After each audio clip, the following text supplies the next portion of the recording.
we go. All right, well, let's get started. Hi, everyone. Welcome to our final webinar in our series, Energy Democracy in Action. Tonight, we're going to be talking about energy affordability. We're really happy to have you here. My name is Emily Piontek. I'm the Energy Democracy Field Coordinator for Appalachian Voices. As I said, I'm based in Blacksburg. I get my power from Virginia Tech Electric Service. I've been working with Appalachian Voices for a little over a year now. If you're not familiar with us, Appalachian Voices is a nonprofit that has been working on environmental advocacy issues for the past couple of decades. We have offices in Virginia, North Carolina, and Tennessee, and we work with directly impacted communities to support a just transition from a fossil fuel-based economy to a clean energy-based economy.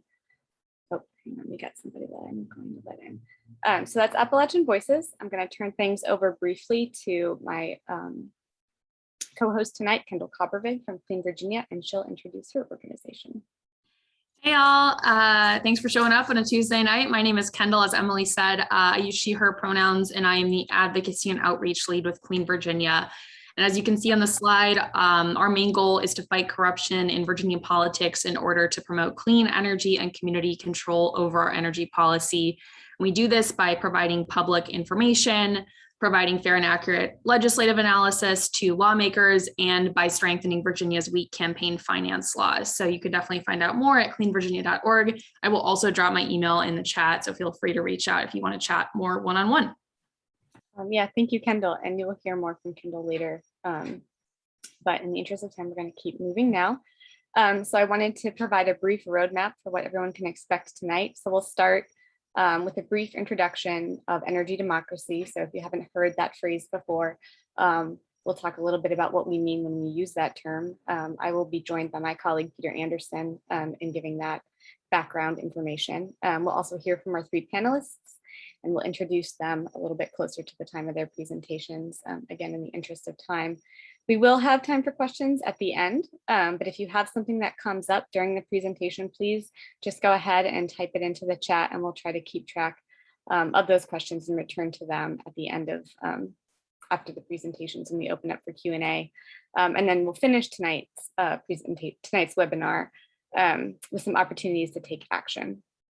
So to start building energy democracy in your communities, or to continue that work, because I know that many of you have been doing this for a long time.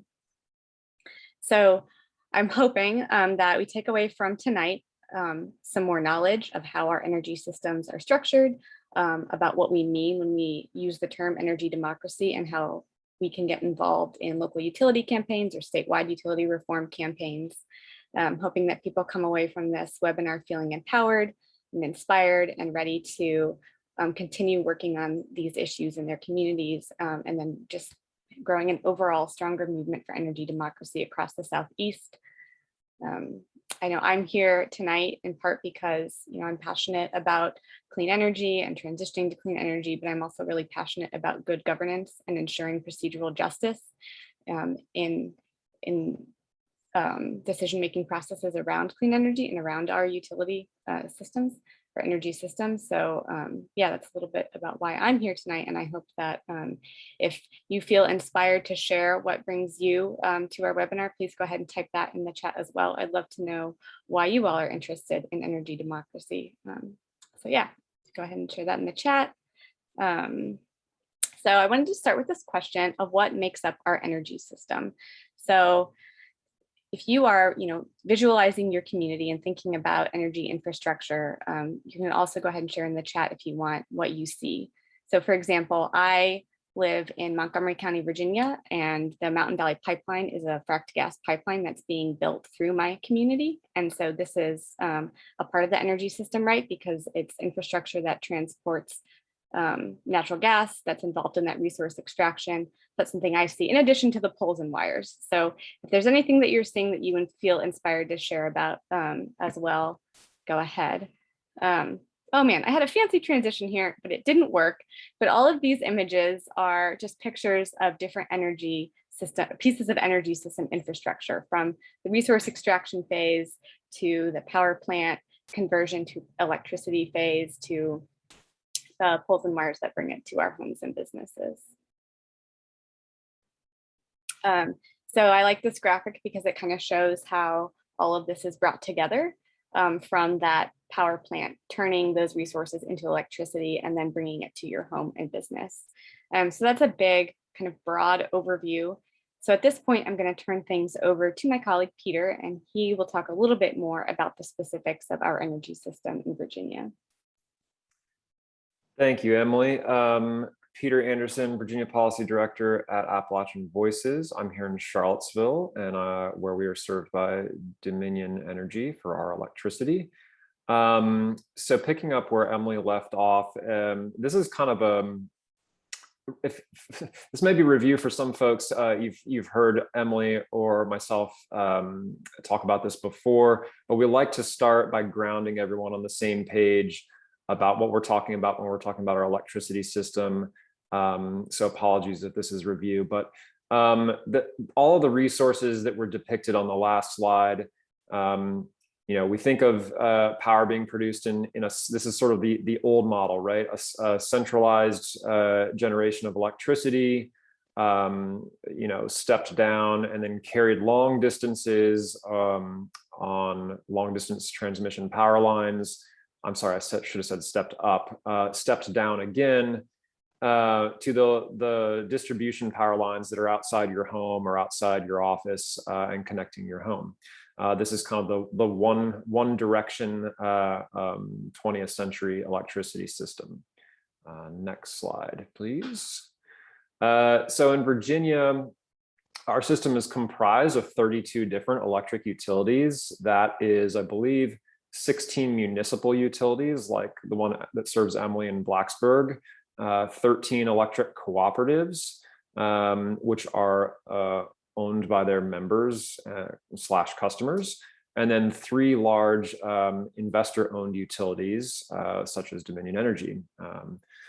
And you can see I've got the map on the right side of the screen here of the different geographic territories served by each of those electric utilities. So the big red area in the southwestern portion of the state is Appalachian Power. All of the yellow areas are Dominion Energy. Those sort of map onto the major population centers in Virginia. So they serve the most customers, even if it's not the most number of square miles. And then, of course, you got a lot of those co-ops and munis mixed in there.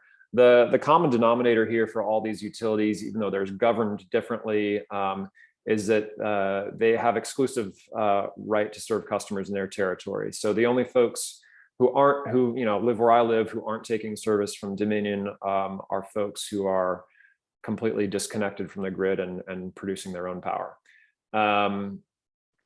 And so that you can't really choose your electric service provider in Virginia. You're stuck with who serves the place that you live.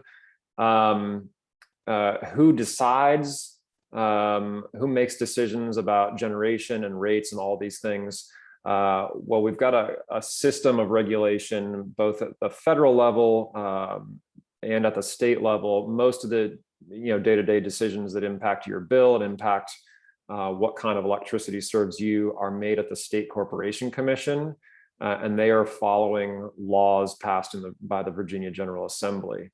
So there are opportunities, for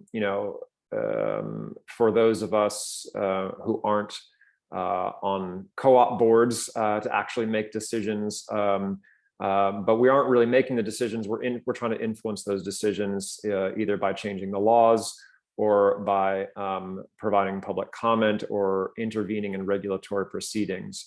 So it's not the most accessible system, but these are the opportunities we have for participation. Next slide, please. So Appalachian Voices and a number of our allies we've been working with this concept of energy democracy for the last few years. And energy democracy, you take the idea that electricity is a form of energy that is necessary in today's society to participate in, just having your lights on, have air conditioning, have heat, attend virtual work or school over the internet. And so we pay for these systems, and we think that we should have a little bit more influence over how those systems are managed. So And I think, Emily, was there a slide with the energy democracy definition on it? We skipped over. Here it is. Yeah, Sorry, I thank may you. have hit the slide too many times, one too many times. No problem. This is a borrowed definition of energy democracy from the book that is cited below the quote here. But the energy democracy definition that kind of rings true for us has to do with ownership and control. We can't all own electricity and energy resources. Some people are fortunate enough to be able to own their own solar panel. I saw some folks in the chat who said they own solar panels or a battery storage system, and other folks can't. But you know, to the extent that the people who pay for, who are impacted by, and who benefit from the electricity system should have more influence over that system. So that's, and we can go back to the next slide.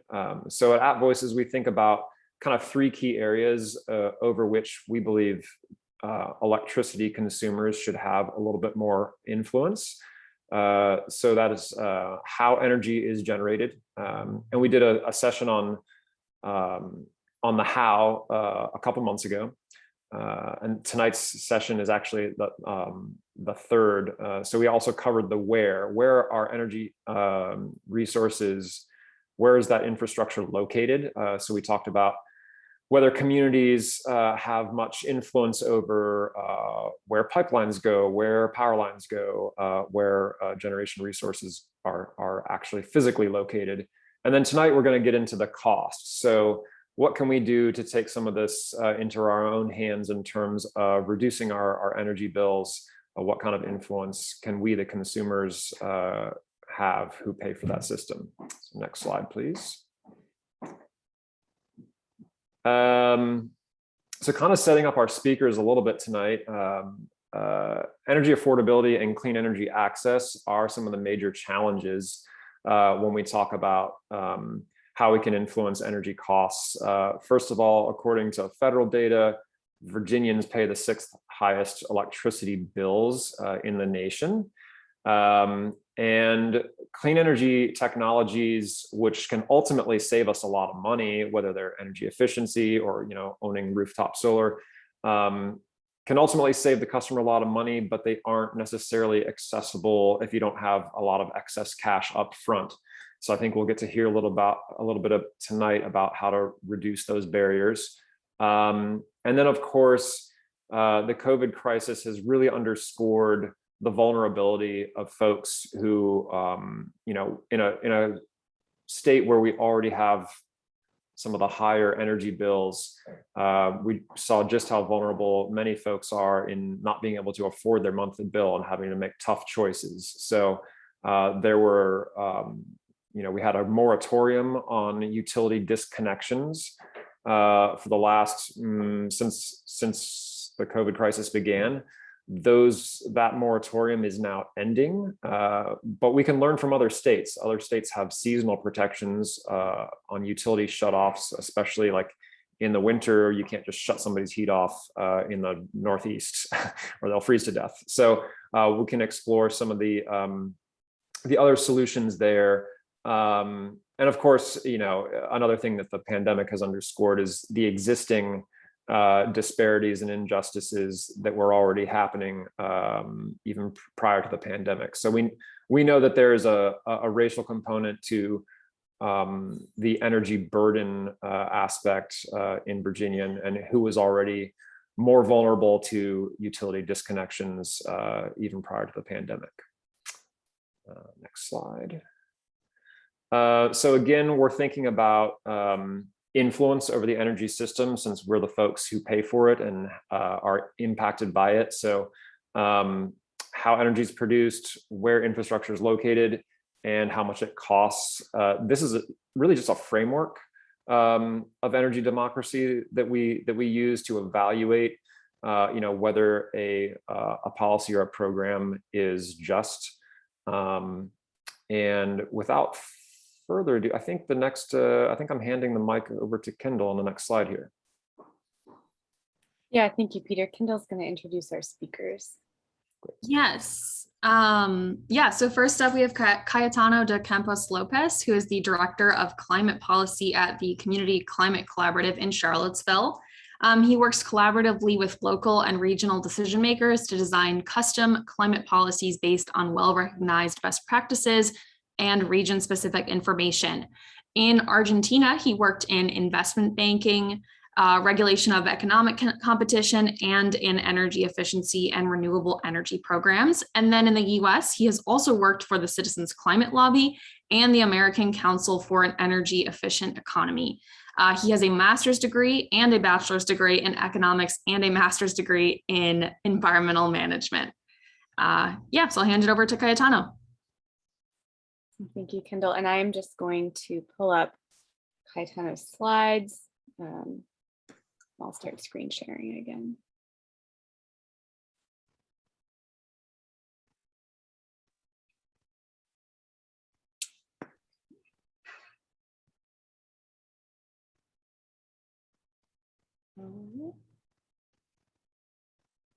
All right. Does that work? I don't use PowerPoint that often. So, all right, Kaitano, you're up. All right, so thank you for the opportunity of being here tonight. Hi, everybody. Thank you, Kendall, for the very generous introduction. So I'm going to be talking a little bit about a work that I have done with the Community Climate Collaborative, C3, here in the Charlottesville area in Virginia. The Community Climate Collaborative, the organization that I work for, works with climate solutions for residential commercial sector and with a strong equity focus. And I'm the Director of Climate Policy, as Kendall just mentioned. And this work that we're going to be talking tonight is the Uncovering Energy Inequity, a report that we published last year using some information from, well, the state, but mostly federal government, as unfortunately energy information is also, access to energy information is also a major issue when making this type of studies. All right, so our first definition that we're going to be talking here is what's energy burden and how can we define if a household has a high, very high, or extremely high energy burden level. And I'm using here definitions aligned with the IEEE definitions, the American Council for an Energy Efficient Economy. I think that it's also important to mention that this is tied to affordable housing, because when talking about affordable housing, unaffordable housing contexts are contexts in which it's unaffordable to pay housing costs in general. So that includes rent, typically, as a major factor. But energy expenditures for the household is also a component of affordable housing. When we have households expending, as I'm going to define here, 20% or more of their income in energy expenditures, that's very unaffordable. For example, any household expending more than 30% of their income in housing costs, they are considered to be living in an unaffordable housing context. So in this case, energy can be a major factor. High energy burden, as we can see, is defined as households paying more than 6% of their income towards energy costs. In Charlottesville, we have 4,500 households in that situation, about 1/4 of the city. We have, of these 4,500, 4,000 pay more than 10% actually, which is considered to be very high energy burden. And from the 4,850, so almost 1,000, pay 20% or more of their income towards energy consumption. And that's a lot. That's almost unaffordable housing only by talking about energy costs. Without considering rent and etc. And that's about 5% of the population in Charlottesville.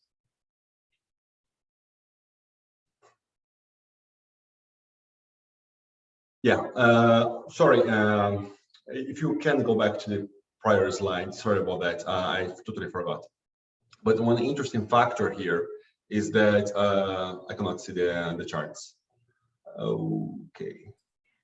This is Okay, no worries. yeah, Let's go to the okay. next. Okay. All right. So the average energy burden for Charlottesville is considered to be around 2.5%. So when talking about the average energy burden of the city, we would be talking about a city that is not even in the high energy burden average, right? A high energy burden is about 6%. But so we decided to explore a little bit more in detail. Although the average of the city was 2.5%, which is not considered to be high, how many people within different areas of the city were paying more than 10% of their income towards energy burden. And that's what we found. Although the city has only 2.5% of average energy burden, 22% of the city pay 10% or more of their household income towards energy. And we have a few neighborhoods that actually pay 50% or more, or about 50%, and they are typically neighborhoods that are typically diverse and with African American populations and populations of color. There are also gentrified neighborhoods with some student population as well. I must say that. But that's as the name of the report said, uncovering energy burden beyond the average. That's because although the average of the city it's not incredibly high, when we see it disaggregated by different areas and populations, it's very high. Next slide, please. Oh, and here we can see a map and actually see that the highest energy burden areas are more or less close together, and they are in the areas where typically the residents are not as high income as in the other areas. The areas with more light colors are single family neighborhoods with more, how can I say, wealthier households. And the areas with the colored areas or the stronger color areas within the orange dot circle, you have the highest energy burden. In particular, one interesting factor is that the two segments that has the most strong orange colors, they are both areas with traditional African American populations, but also they are the areas closest to the UVA. So it's very tricky because we're talking about both African American populations traditionally, but also student population, and we do not have data that's sufficiently detailed for us to differentiate that who is who in that high energy burden level. Okay, a few highlights of the report is that we did find some strong relationship between where energy burden was and people of color and low home ownership levels. So there were mostly renters in the areas that had highest energy burden levels. Next bullet, please. Extremely low income households of the city face an average energy burden of 16%. So that's almost the extremely high energy burden level, right? For the extremely low income households. Another curious fact is that for Charlottesville area, 40% of the low income population is considered to be students. So yeah, we're talking about something here that's a combination between people of color and students. We were also thinking that perhaps it had something to do the age of the buildings and the energy burden levels. We did not find, not the following bullets, sorry. No, the following. Yeah, there is no clear link between the home ages and energy burden, but we found that given a same built year, if we analyze differently renters than homeowners, renters were paying to the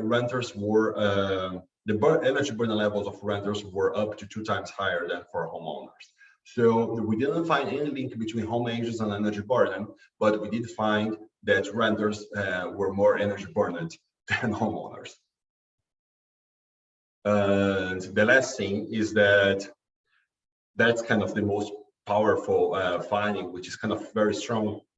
Controlling by income home ownership actually is not a driver of energy burden, and actually we found indicators that controlling by income, not even rates, is a factor. So what's that saying? That income seems to be, when you're comparing same income levels, the energy burden seems not to be a factor of home ownership, seems not to be a factor of race.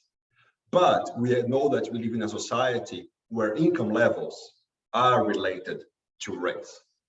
So it's kind of difficult. I'm not saying that energy burden is not related to race, but it seems to be most importantly related to the income level of the households. So that's something that I found very, very interesting. Controlling by income, lots of home ownership and race seem not to be as important. Income seems to be a very important factor, and that for policy making should be a highlight. We should always remember of lower income as a key important population to target. Okay, just for example, here we have an extremely low-income household with income of 30% of the area median income. And to illustrate what we were talking about, a burden of 20% would be about $5,000 or $4,600 when considering income of $23,000. And that means, I click again, please. That would mean, sorry, there should be another image. Yes, that would mean that this level of energy burden of 20% for a household earning $23,000 per year would mean monthly energy costs of about $400,000. No, $400. And we know that there are some groups in the city that do pay this amount of energy energy expenditures, and they are lower income and their population of color. All right. Can you click again? Sorry. 2 times. I just want to see the 2 bullets. Okay, so as far as recommendations, we think that the policy should be designed in a way to widely deploy energy efficiency and renewable energy investments in order to try to tackle the high energy burdens of some populations. The focus should be on extremely low-income households. That naturally is going to focus as well in populations of color, given how our context is right now, which is, yeah. Okay, can you click? I was used with the PDF presentation, sorry, the PPT, the PowerPoint is going to be tricky right now. Here we just made some estimates of the savings that could be achieved by a program that focus on reducing the energy burden of extremely high, okay. As I mentioned, 850 households in Charlottesville area have an energy burden of 20% or more. The average of these 850 households is 24%. So if we focus, and all of them were extremely low-income households. So let's say we focus on trying to reduce the energy burden of these extremely high energy burden levels of these households, which, by the way, are extremely low-income households. If we achieve a reduction from 24% to 6%, we would be talking about a reduction of 11,000 kilowatt hours of energy consumption per year per household, saving, making available income for these households equivalent to $1,000 to almost $300, avoiding this 4.5 tons of CO2 equivalent, increasing local jobs due to the energy efficiency improvements, etc., reducing emissions and reducing energy consumption. Okay. As far as what we have been doing, we have been working with the city and the county to try to make policies with the recommendations that we just mentioned. We have been working with local affordable housing organizations in order to try to make increased energy equity a policy for affordable housing as well, because unaffordable energy context lead to unaffordable housing context in general. And we have been looking for intersectional energy equitable climate policy solutions to help us achieve that. For example, shared solar, community solar, anything that allows lower income households to have a part of their energy consumption coming from a subsidized manner from the government would be a way of achieving that, besides energy efficiencies, improvements, and etc. So yeah, that's kind of in a nutshell, lots of information. So thank you.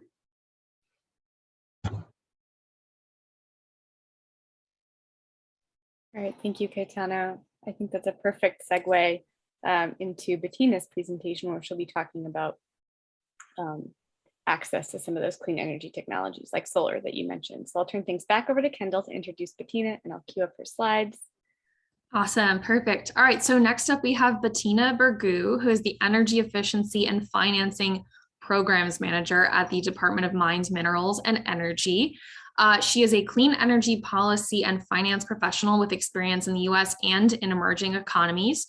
And before coming to work at DMME, she worked at the Natural Resources Defense Council, where she split her time between increasing investment in green infrastructure through green investment banks and expanding access to clean energy and affordable multifamily housing. She has a bachelor's degree in anthropology and environmental studies from Georgetown and a master's degree in public policy from Princeton. All right, thank you so much. And that was supposed to be a hand clapping. I think it became a wave earlier, but thank you. That was super interesting. I'm super happy to be here. I'm pretty new to Virginia, moved here for this job just a few months ago, but I grew up in Georgia, so super happy to be back in the South and here tonight. So the first thing I want to acknowledge is just that you will see the Virginia Energy logo. As some of you may know, DMME, the current agency name, is officially changing over to Virginia Energy starting in October. So you'll be seeing that new brand rolling out, and I'm gonna refer to DMME as Virginia Energy tonight, or I'll try. So in case you don't recognize that, but I think we can go to the next. So I'm beginning with the assumption that we all share the goal of seeing more clean energy deployment, and especially clean energy projects that the consumer or the community owns, that, as we've been discussing, further energy democracy. But as we know, and I think Peter really well laid out, it can be really expensive to do a deep energy efficiency retrofit or install solar. So this high upfront cost is one of the biggest barriers to making sure that everyone does have access to clean energy. And I'm going to talk about financing tonight because financing is, of course, a way to spread those costs out over time. So by spreading costs out over time, what we do, of course, is that hopefully the aim is to make our monthly utility bill savings from a clean energy project greater than the monthly payment for that project. In this way, I, as a consumer, am reducing my energy burden from the very beginning, not to mention the health and resilience and all the other benefits that I'm also getting and my community is getting. So I'm going to start out with an overview of financing options with a focus on what's available here in Virginia, where I am, and challenges to ensuring that those are available to everybody. And then I'm going to talk about how some states are using specialized financing institutions called green banks to address those financing challenges. And I'll touch on some green bank developments here in Virginia. So I think we can go on to the next. So this is I know there's a lot of text here, but the idea is that this is a visual of clean energy financing options that I really like from the US Department of Energy. And what it shows is kind of a breakdown of clean energy financing options. The big buckets of which are kind of traditional financing products, liens, leases and loans that you could also use to finance something like a car. And then on the other side, we have specialized financing, which I'm not going to have time to get into what each of them are, but they're kind of used specifically in the clean energy space. So using this framework, if we go to the next slide, just going to touch on kind of in both the residential as well as the commercial space, in case there are any business owners on, kind of what of all of these options are available in Virginia.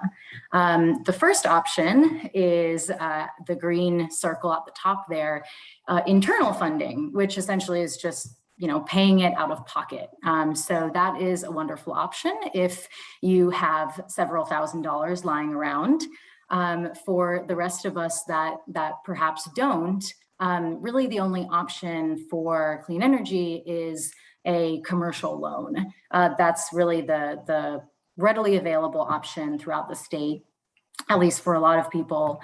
I circled on-bill financing as well, because as some of you may know, I saw some people are in Rappahannock co-op territory. Rural electric co-ops are now authorized to establish on-bill financing programs in Virginia. And so Rappahannock Electric Co-op is developing such a program. And then I circled solar leases in yellow as well, because technically my understanding is that they are legal, but they're really not widely available. I don't know of any instance in which someone is using a solar lease at this time.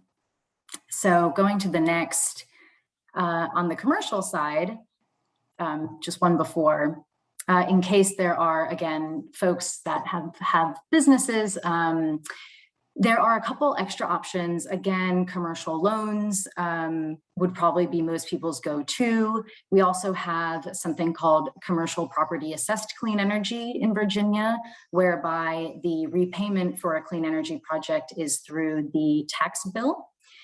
We also have energy savings performance contracting. That is primarily for quite large commercial projects. And then also for solar, I'm sure people are familiar with power purchase agreements that are available on the commercial side, whereby someone doesn't actually own the system, but purchases renewable energy created by a solar PV system. So we can go on.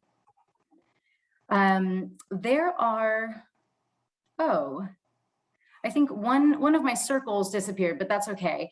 The point here is just to say that there are a lot of challenges related to clean energy financing, including at the most fundamental level, the circle that isn't there, which is eligibility, right? Someone like a renter who isn't eligible to partake in a clean energy project, but also some people who are eligible just don't know that clean energy may benefit from them. So low consumer awareness. And then if we just go to the next slide. Oh, there we go. I don't know. We can keep going. So for folks who are interested in clean energy, there may not be options available to them to manage these high upfront costs of the projects, right? So going to the next slide, this challenge, sorry about that circle, I don't know what keeps happening with it, but this challenge of upfront costs, of course, is even more pronounced for households with low to moderate income who either can't or understandably are wary to use financing, or they maybe can't take advantage of the federal investment tax credit because they don't have a sufficient tax liability to do so. And then the last one I'll mention out of this list on the next slide is just that in general, traditional banks would rather finance a large transaction rather than a small project. So that's a challenge to smaller projects, residential and commercial. So we can go on. Okay, so this is a very non-comprehensive list of what's going on in the Commonwealth, really things that I kind of know of through my colleagues at Virginia Energy, what's happening to address financing challenges. One, just getting to kind of general eligibility, that very foundational component. Is shared solar, aka community solar, albeit right now that is through utility sponsored programs at this time. In terms of making projects more economic for people, kind of the strategies are largely twofold. One, reduce the upfront cost for people. So that could be through utility incentives and rebates, and through subsidies offered through specialized funds like the LMI Solar Fund. And then the second strategy would be to compensate people for the energy that they're producing, the surplus solar production. And of course, that's via the concept called net metering. Something that I'm excited about on the consumer awareness side is that the state's Energy Sense consumer information website, I wonder if people know that it exists, but it has a lot of information, but they're making it much more, it's the State Corporation Commission that manages it, and they're making it much more user-friendly and kind of customizable. So I think that's going to be really helpful. And then the last thing I want to say about what's happening is that just earlier this year, the General Assembly passed legislation to authorize localities to establish local green banks. So I am going to dive in a bit into what is a green bank, because that kind of spurred the green bank conversation here in the state.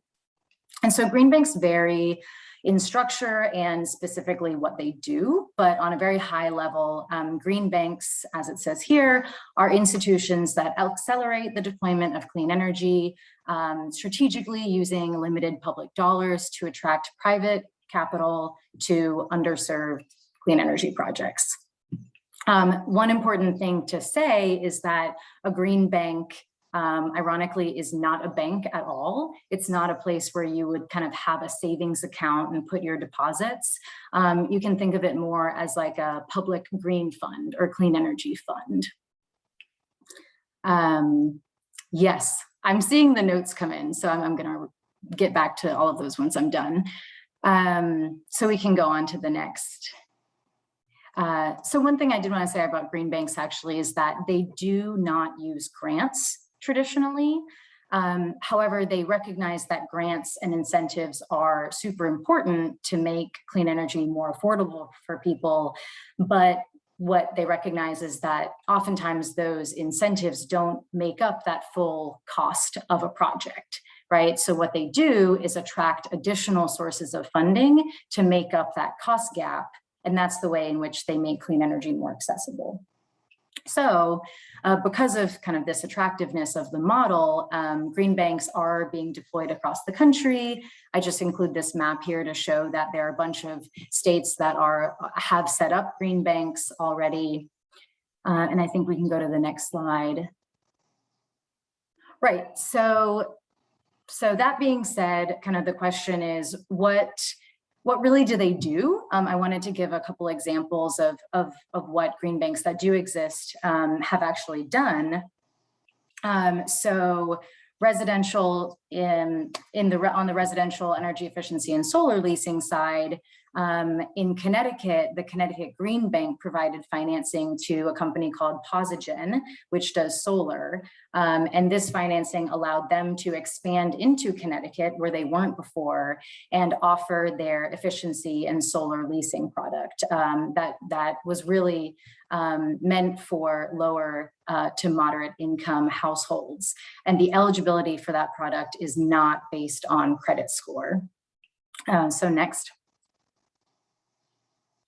Another example is an entity called Inclusive Prosperity Capital, just speaking of nonprofits and those smaller projects. One suite of products that they offer is a pre-development loan for kind of scoping, designing a project, and then a development loan with repayment over 20 years. And this 20 years is really longer than a traditional bank would offer and allows for that positive cash flow from the beginning. And they allow for health and safety related costs to be covered, like mold remediation, for example, so that less properties are, if any properties, have to be turned away because they have those types of issues. So next. And then the last example is just that I know that there's quite a bit of interest in Virginia around on-bill financing right now. So I just wanted to point out that the Hawaii Green Bank does offer an on-bill financing program that expands access to clean energy to homeowners as well as renters. And the way that that works is that the repayment is not tied to a person. It's not a loan that a person takes on. It's actually just a charge on a utility bill. So that stays with the meter and can move from tenant to tenant as people move. And that also is not based on credit score. What's considered is just the tenant's utility bill payment history. All right. So you can keep going. So in terms of what's happening now with regard to green banks in Virginia, as I mentioned, localities can establish local green banks, and some are considering doing so, which is exciting. But this is really resource intensive to set up a new entity. And Virginia Energy does have a track record of working with localities to enable faster expansion of programs that do make clean energy more accessible. And so in that context, Virginia Energy is exploring the opportunity of a statewide green bank here in Virginia. So just on the last slide, a heads up that we are thinking about this opportunity and kind of engaging in an information gathering exercise to determine whether if such an entity were set up, what kind of priority markets would it operate in? And how could such an entity fit into the existing institutional and program landscape in Virginia? So we're going to be sending out a survey and asking for, as wide a feedback as possible. So please do look out for that survey soon. All right, thank you so much, Bettina. And will you share that survey with me so I can make sure to send it out to everyone who's registered for this, Yes. webinar? Great. That was wonderful. I'm going to quickly turn things over to Kendall to introduce Laura, our last speaker. I've seen some questions coming in during the presentations. We'll get to those. If they continue to come up, please feel free to, again, just add them in the chat. So Kendall, over to you. I'm going to start the screen share for Laura. Perfect. All right. So our last speaker tonight is actually my colleague, Laura Gonzalez, who is the Energy Policy and Regulatory Lead at Clean Virginia. She moved to Charlottesville in 2018 to pursue her master's degree in public policy at UVA. She was part of the U.S. Department of Energy summer program where she worked on fuel cells and hydrogen technology implementation. And she's also worked with the Energy Office of South Carolina, studying options to increase access to clean energy for low to moderate income communities. So I will turn it over to you, Laura. Thank you, Kendall. Hi, everybody.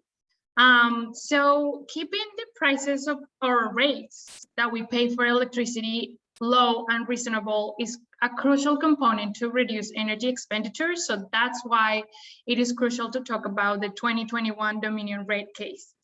So the rate case is essentially the proceeding through which the State Corporation Commission establishes the electricity prices or rates of Dominion Energy, which, as Peter explained, is the largest provider of electricity in Virginia. This rate case is very important because it's the first time since 2015 that the State Corporation Commission will be able to thoroughly analyze all Dominion costs, revenues, and inform the public the amount of Dominion overcharges. In preliminary reports, the Commission found that Dominion overcharged customers by $500 million since 2017 and through 2019. So in this rate case, we are going to the State Corporation Commission, is going to study these overcharges and is going to determine whether or not the base rate should decrease.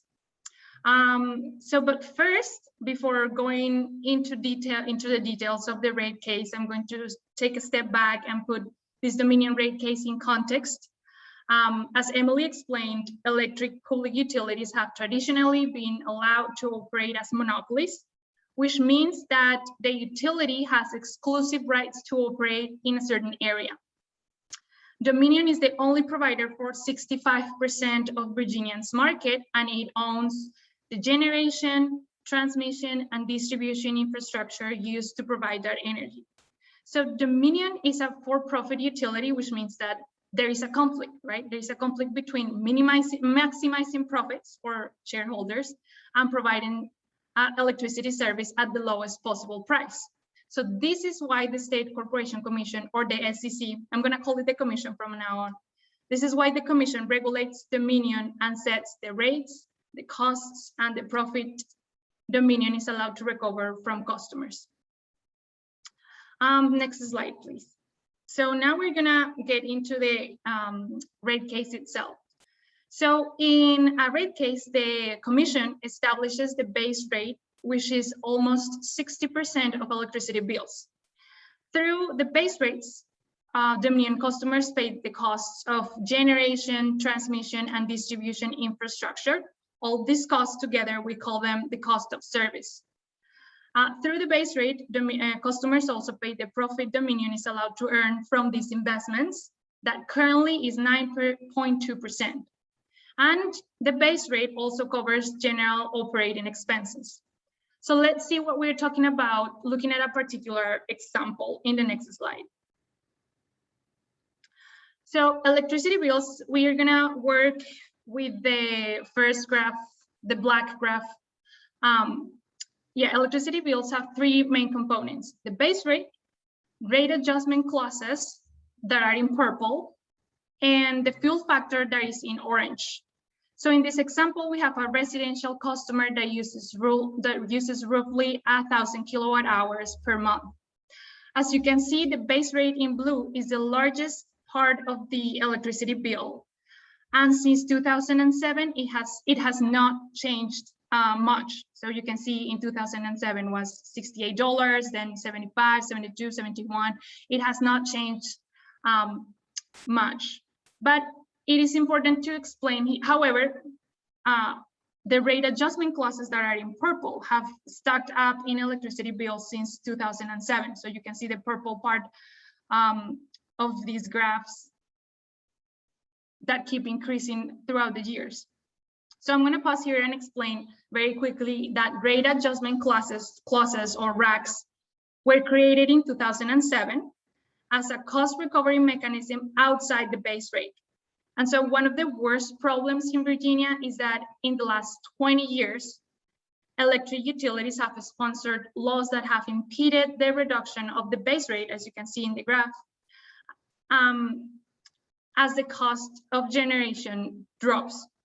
So Dominion customers have not been able to receive the savings that the decrease in cost generate, but Dominion has been able to use RACs to recover additional costs.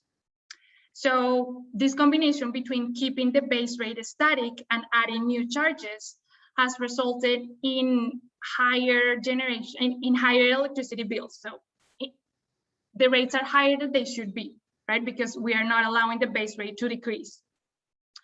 And when you look at your utility bill that is below the black graph, you have three charges. The first one, so this is for you to be able to see what we're talking about in your bill.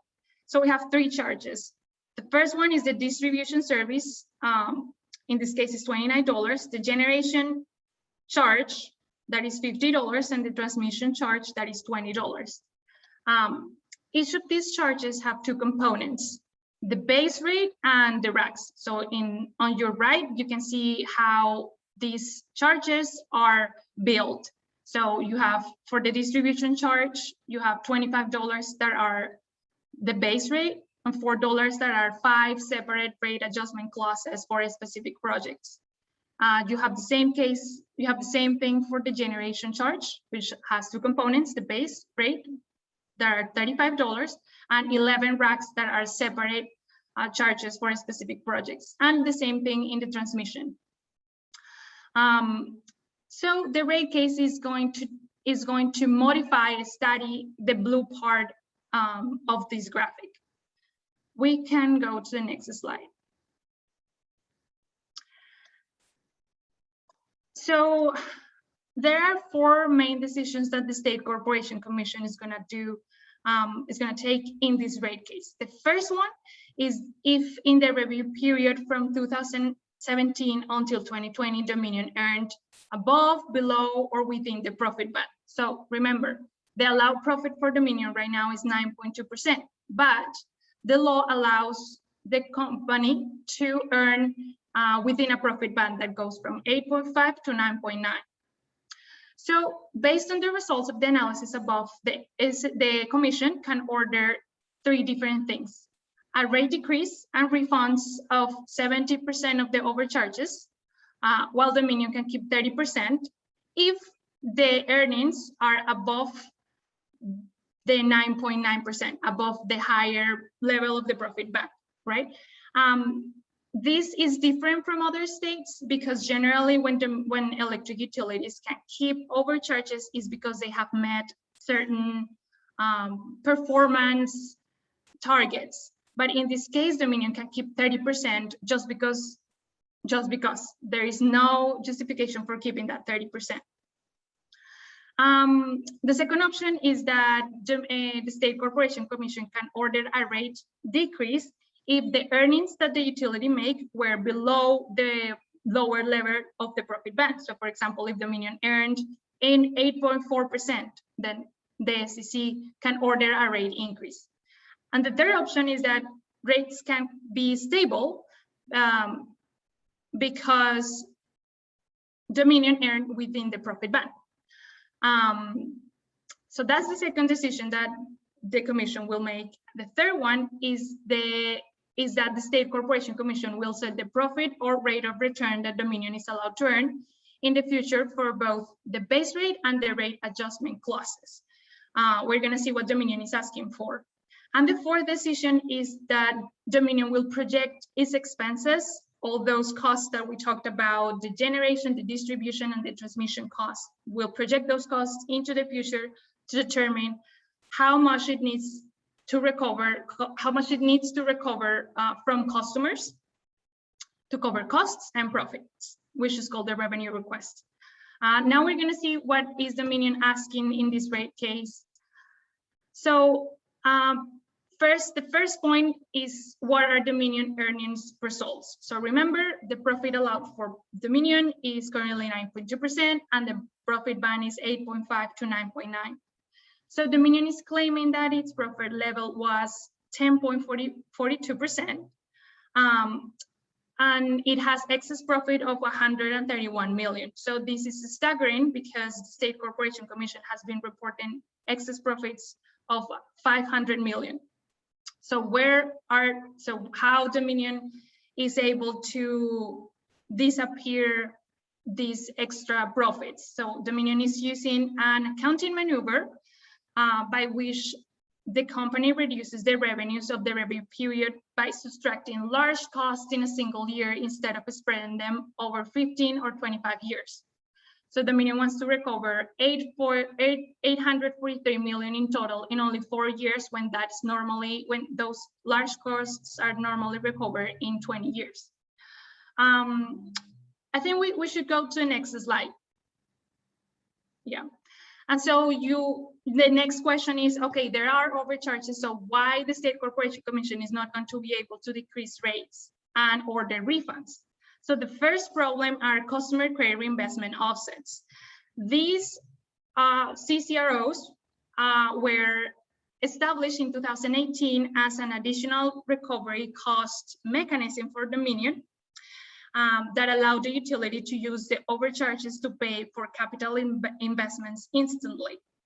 The problem is that the legislation prohibited the State Corporation Commission from decreasing rates if the CCRO eligible projects are higher than the overcharges. So to put it simple, in this case, the CCRO eligible projects are 309 million, but the overcharges are only 131 million. Therefore, the SEC cannot decrease rates unless overcharges are 300 million. So this is kind of an insurance for the company to avoid rate decreases. And then the second reason is debt forgiveness. So in the 2020 special session, the budget law mandated Dominion to forgive around 206 million of arrearages, using overcharges. Therefore, these 131 million in overcharges are not going to be refunded, but are going to be allocated to debt relief. We can go to the next slide. And then one of the most outrageous requests from Dominion in this current rate case is that the utility is asking for an increase in their profits from 9.2% to 10.8%. The commission denied a similar request in 2019 because it estimated that it would have cost Virginians around 1.4 billion over 25 years. This 10.8% in increased profits will generate an increase in electricity bills overall. And finally, Dominion is arguing that current rates will generate a revenue deficiency in 121 million. So those are the four things that Dominion is requesting in the current rate case, and we can go to the next slide. And a friendly reminder for all customers, all Dominion customers, is that the State Corporation Commission is receiving comments from the public until October 22nd, and Clean Virginia is leading a huge effort to increase participation from everybody and is giving you the tools to submit the comments and the materials you need to read and to come out with your own comments and petitions for the State Corporation Commission. And the link is there. So that's all from me. Wow, thank you, Laura. That was excellent. Just wonderful presentation. Thanks everyone who has presented tonight. Now we'll turn it over to, or open it up to Q&A. I'm going to turn it over to Peter to moderate that. If you have a question that's come up and that you have put in the chat, we'll highlight those and ask those questions. And you can also raise your hand, use the raise your hand feature, or just tap or write stack in the chat, and I'll try to get to as many of you as we can. And we can spend the next 5 to 10 minutes on Q&A here. So yeah, with that, let's see what questions you have. So feel free to raise your hand. And so I'll just kick things off as we wait for some questions to come in. And again, if you want to take yourself off mute or put yourself on camera to ask your question, totally encourage that since we can't be in the same room this evening. But I'll start with a question for all three of our panelists, a very kind of high level general question. First of all, thank you all for your presentations, really informative. Obviously, the energy system and the way that we regulate it and the way that we invest in it is complex. It's kind of a specialized area of knowledge. But for each of our panelists, if there was one solution to high energy bills, energy consumption, and reducing our energy consumption, taking more control over our bills, for each of you, what is the solution that comes to mind that is sort of within our grasp today that you would say we need to prioritize this solution? There could be dozens of solutions, but what would rise to the top for you in terms of folks getting control over these rising bills?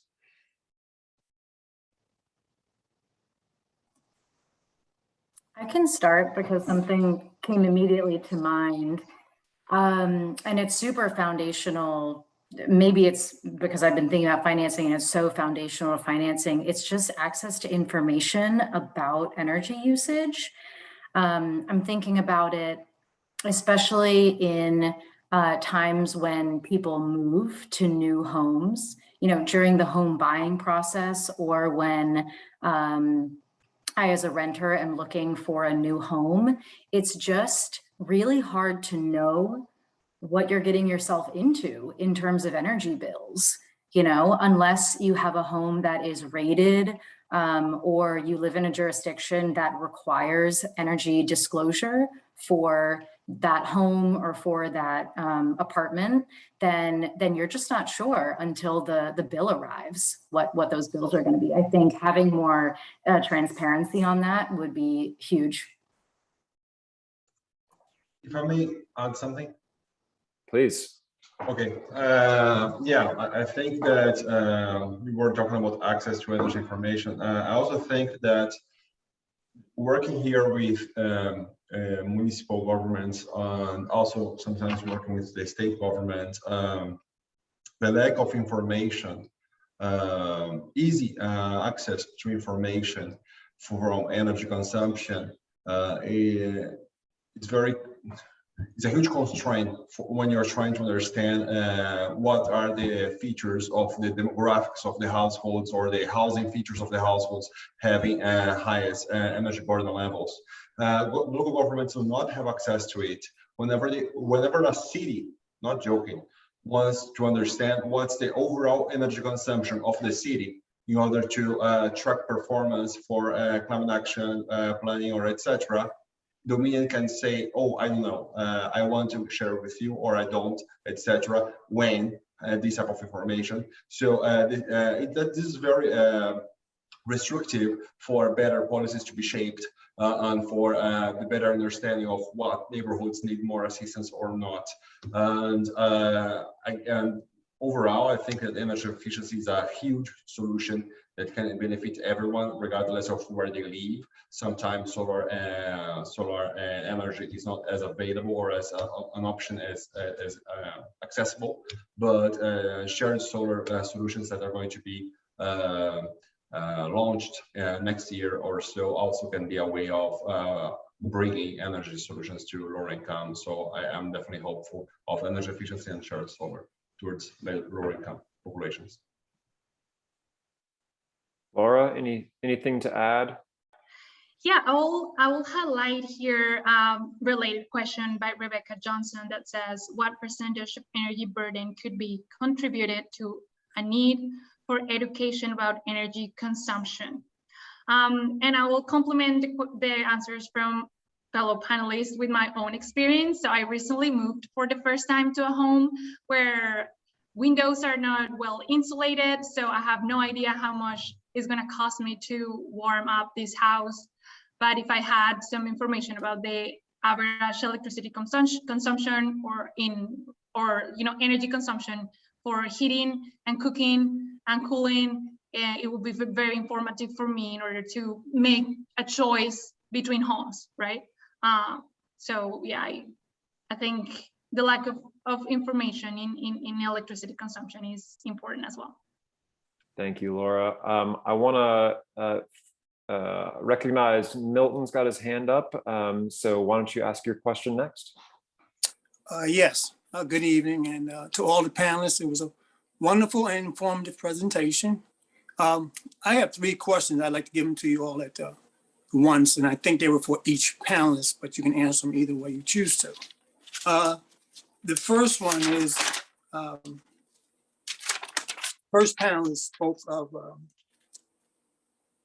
make sure I get it right here. You were speaking of the disparities between the northern and southern states with the utility cost. I want to know if that was a study that was done for people of color, or has there been any articles written on that, or that was just something that was done in Charlottesville? And the second question that I have is, if you live in Connecticut and you have a home already, and you're considering to get panels, solar panels, would you be able to contact one of the green banks and they would give you information or direction on how you could help with that in terms of the housing efficiency or whatever other guidelines with that? And the final question I have was for the last panelist, Laura. You spoke of, I guess there's going to be a some sort of meeting come up, you can get together and you can, it's going to be virtual, or either you can write in written testimony. Will you be submitting us any information online or through email so we can put together testimony or submit testimony on that? Because I'd like to do so. Thank you, and I'll wait for your questions to answers to my questions. All right, panelists, feel free to jump in where you had an answer at the ready. Milton, I will apologize for that, but can you repeat your question for me? I want to make sure that I got it right, please. Yeah, you were speaking of those various disparities, the first panelist, and I think you were speaking of disparities in the energy in the South and the North. I don't know if you were talking about particular times of the year or because of the cold and the summer time periods, but it was basically a disparity within that with people of color, I think you were alluding to, in low income. So I'd like to know if it was done just from Charlottesville, or you did a national or regional or North and Southern, because I have family in all four corners. So okay. Okay, thanks. Yes, our study from C3 was only talking about Charlottesville. So the difference in energy burden levels, this is something interesting. Energy expenditure levels we found in our study were not so different between different income ratio sectors, groups. The level of expenditure was not so different, but the burden, which is a percentage of the household income, was very different. Because even though the level of expenditure might be seen not so different between a lower income and a higher income, when you make it comparison to the to the income level, that's very different. What we found is that in some neighborhood areas of Charlottesville that were typically African American neighborhoods, which we have been working with, for example, in a recent project, they sometimes cannot afford for all the improvements to keep their homes efficient, to keep their homes well insulated, and etc. All these things that can make your home not be very hot in a warmer day and very cold in a colder day. It's very difficult. Were those factors the most burdensome and the most obvious? So we believe that, but as I was saying, given that we were not able to get all the information at the level we wanted to get, because Dominion has total power, or the utilities have total power to say, I will share with you this information I want. We have the information we were seeing was not granular enough for us to say. So we were saying, all right, this area has issues. But at the same time, the issue is that within these areas, you had lots of students that from all these kind of gentrification process that they are occupying the homes that were before from people of color, and the students usually have lower incomes as well. It's a different reality, but they also have that. So when we were talking about, all right, we are seeing lots of energy burden here. I do not know for a fact what's the percentage of the students or of the population of color. What I know is that by not a coincidence, we were able to see that the neighborhoods with more population of color for sure are the ones with highest energy burden levels. What's the percentage that comes from students or population of color? I don't know. Will you be doing a follow-up more extensive? Yeah. Okay, because I'd like to have a follow-up on it to see where it goes with that. Thank you. For sure. I will get your email. Thank you. Thank you. I have it in the chat. Okay. And folks, I want to acknowledge, I want to be respectful of everyone's time. I think we told folks that this was going to wrap at 6:45 tonight, and I know we want to give Bettina a chance at that last question, and Laura a chance at her last question. And then if you have other questions, please put them in the chat. We can save the questions from the chat. Also, you can feel free to email your questions to us. And I've got a slide I can share on that, and Kendall's contact will be on there as well. So I think there was a question, Bettina, for you on financing in Connecticut using green banks. Oh, sure. I was going to answer in the chat, but I'll just be super quick. It's a really good question, Milton. Thank you for asking that. And the answer is totally yes. So the question was, if I'm a consumer in a green bank, in a jurisdiction with a green bank like Connecticut, can I contact the green bank and they'll help me figure out what my options are with regard to clean energy? The answer is yes. That is totally the point, there are so many options that are out there. There are utility programs and different financing options. And the point, one of the points is to just have a place where an individual or a business owner can go and say, what are my options with regard to technology, contractors, financing, and all of that. Yeah. Thank you so much. And then the Peter, final. I'll actually jump in for that last question about Great. how to get involved in the rate case, because that has to do with our slide here about ways that you all here tonight can get started and making energy democracy a reality in your own communities.